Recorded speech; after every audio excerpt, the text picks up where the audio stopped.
Bonjour à tous, heureux de vous retrouver sur le plateau de Paris Turf TV pour notre émission quotidienne reçue 5 sur 5. Aujourd'hui, je retrouve à mes côtés Aurélien Attard. Bonjour Aurélien. Bonjour Alexandre, bonjour à tous. Donc Aurélien, ce mercredi, nous irons à Longchamp pour le grand handicap de la Seine. Malheureusement, en pénurie de partants actuellement, ils seront simplement 13 à s'affronter dans cette épreuve.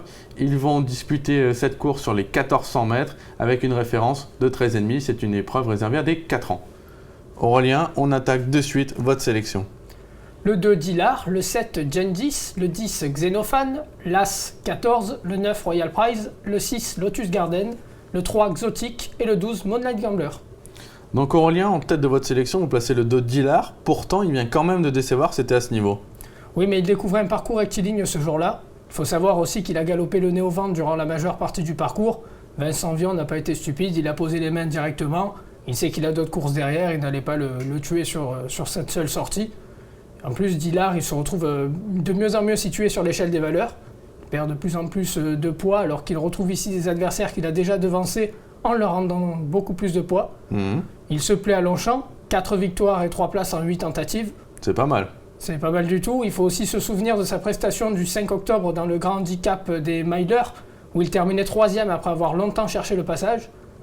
Normalement, Dilar, il a une belle carte à jouer, surtout qu'il apprécie particulièrement les pistes souples. Ça devrait être le cas ce mercredi, vu toute la pluie qu'il est tombée sur la région parisienne. Donc théoriquement, Dilar, il a une belle carte à jouer. Donc on le rachète en confiance ? Je pense, oui. Bon, banco alors pour ce 2 Dilar. Ensuite, en deuxième position, vous placez le 7 Gengis. On va écouter de suite Georges Dolez. Il nous conseille de racheter son cheval. Moi aussi, j'étais déçu. Je pensais que sur la course de Fontainebleau, ce serait rentré, le cheval pouvait le faire. Surtout que Maison Lafitte, c'est un parcours qu'il avait déjà apprécié. Il avait déjà fait l'arrivée. Il est pas très bien sorti des stades. Déjà, il a mal voyagé. Quand j'ai débarqué le cheval, il n'avait pas son poids d'habitude, il avait beaucoup sué. Déjà, j'étais contrarié. J'ai dit, c'est un cheval qui est très délicat. Il faut que tout soit à son avantage. Peut-être je l'avais travaillé un peu trop près de la course. Enfin, il faut le reprendre. C'est pas sa course. Longchamp, il affectionne.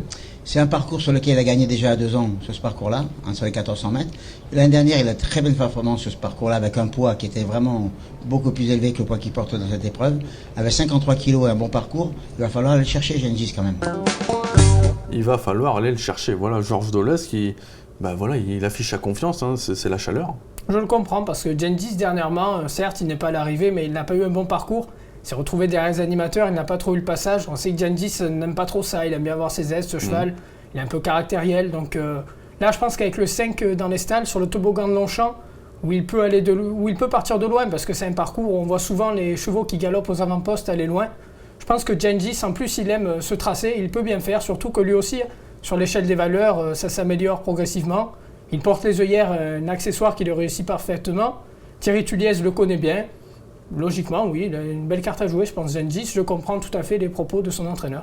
Bah écoutez, Georges Dolez confiant, Aurélien aussi, nous on fonce, hein, on prend en base, pas de problème. En troisième position, vous placez le 10 Xenophane. On va voir sa course de rentrée sur les programmes de Maison Lafitte. Ce jour-là, il se classait 5e et il courait vraiment très très bien. On le voit là, c'est de la casaque verte, il était de suite aux avant-postes.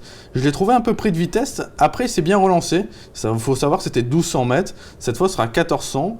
Pour moi, les 200 mètres supplémentaires, ça va être que mieux. On voit, il revient après sur les premiers et on le voit, c'était Hard Place qui recourt également cette épreuve.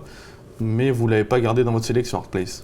Hard Place, je ne l'ai pas gardé pour la simple et bonne raison qu'il a été pénalisé. Il ne gagnait pas non plus d'une rue. Puis face à ces adversaires-là, il avait d'habitude moins de poids. Et il se retrouve à remporter plus que certains. Je pense que ça risque d'être un peu plus difficile pour lui.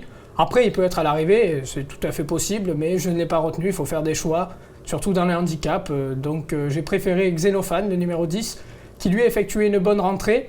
Alors le terrain souple, il a déjà brillé dessus. Il ne faudra pas quand même que ce soit trop lourd, parce que sinon ça pourrait être un peu plus difficile pour ce concurrent-là.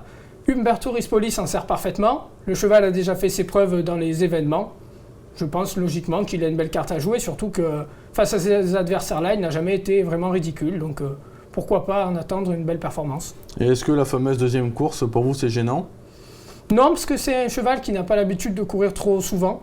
Donc je pense qu'on vise bien les engagements, on court seulement à bon escient.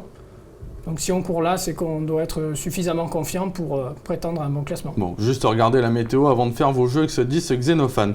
Là, ce 14, lui, on le connaît parfaitement à ce niveau. C'est le cheval de classe tout simplement, hein. Il a déjà fait ses preuves à moult reprises à ce niveau. Il a devancé un lot superbe à Cagnes-sur-Mer dans une listed. Il battait Zurichop et Kinger. On les met dans ce lot, bien évidemment, on fonce. Maintenant, 14, le petit problème que j'ai avec lui, c'est le terrain. Parce que je le préfère quand même sur les pistes en sable fibré et le bon terrain, même s'il a déjà réussi en terrain souple. Pour moi, c'est un cheval de bon terrain. En plus, 14, il effectue une petite semi-rentrée. Il rend du poids à tous ses rivaux. Il les a déjà affrontés, mais il a déjà perdu contre certains avec du poids en moins. Donc là, c'est peut-être plus un possible placé qu'un gagnant potentiel. Maintenant, on sait, François Rohaut, il n'est pas bête. S'il l'engage là, c'est qu'il doit quand même avoir ses prétentions. Donc on peut lui accorder un certain crédit à 14, mais plus pour une place. Plutôt une place. Enfin, le numéro 9, Royal Price. On va écouter Alexis Badel, son jockey. Et on va voir une certaine confiance également chez Alexis. Je suis assez confiant et je suis assez pressé de le monter parce que je pense qu'il a le niveau d'une course de ce genre. Le dernier coup à Maison Lafitte, il a bien gagné. Donc je pense que la pénalité est juste et puis j'espère qu'il va la surmonter. Voilà. Bon, c'est bref, c'est court, mais en tout cas, Alexis Badel y croit. Voilà, c'est ce qui compte. Ça peut être bref et court. S'il y croit, tant mieux. Parce que c'est un cheval sur lequel on peut compter aussi. Il est régulier. Il vient de s'imposer. Le handicapeur n'a pas été très méchant. 5 livres, c'est le petit tarif. Royal Prize, il est confirmé dans les événements. La piste souple ne devrait pas le déranger non plus. Logiquement, lui aussi, c'est un prétendant aux bonnes places. On a toutes les raisons d'être assez confiant avec lui. Bon, seulement 13 partants en lien, mais est-ce que vous pensez que ça va être une arrivée de limpide quand même? Limpide, j'espère, mais après, il y a plusieurs concurrents que je n'ai pas retenus qui peuvent avoir leur mot à dire. Shopswave notamment. Maintenant, Shopswave, on sait qu'il a eu un petit problème, il a sauté des travaux, donc c'est pour ça que je l'ai écarté, mais en valeur théorique, bien sûr qu'il a son mot à dire. Et c'est pas le seul dans ce cas, on a parlé d'Art Place tout à l'heure, qui peut lui aussi être compétitif encore pour une petite place, donc ça peut être limpide, comme ça peut être un peu plus difficile, puisque le choix est quand même ouvert. D'accord, bon, en tout cas, on ne peut pas vous laisser partir sans vous demander une sélection, si pour une autre course à Longchamp. Je vais vous donner ce chocolat alors, ce sera le 303 Gomati. Gomati, ça sera un outsider à mon avis, mais je me rappelle de sa victoire dans une liste lyonnaise où il devançait Amina, qui est placé de groupe depuis. Il devançait Mostanir, qui a gagné pour sa rentrée dans une listed très facilement, et Cornwallville, qui enchaîne les bonnes prestations à ce niveau. Gomati, je pense que c'est un outsider très séduisant. Bon, une belle cote en vue en tout cas avec ce 303 Gomati. Aurélien, on vous remercie beaucoup en tout cas pour votre analyse. On se retrouve sur ce plateau bien évidemment. Ce sera avec Laurent Notariani qui planchera sur un quintet 5-5 sur les programmes de Bordeaux-Le Bouscat. Aurélien, merci beaucoup. On vous souhaite de bons jeux à tous et à très bientôt sur ce plateau. Au revoir. Au revoir.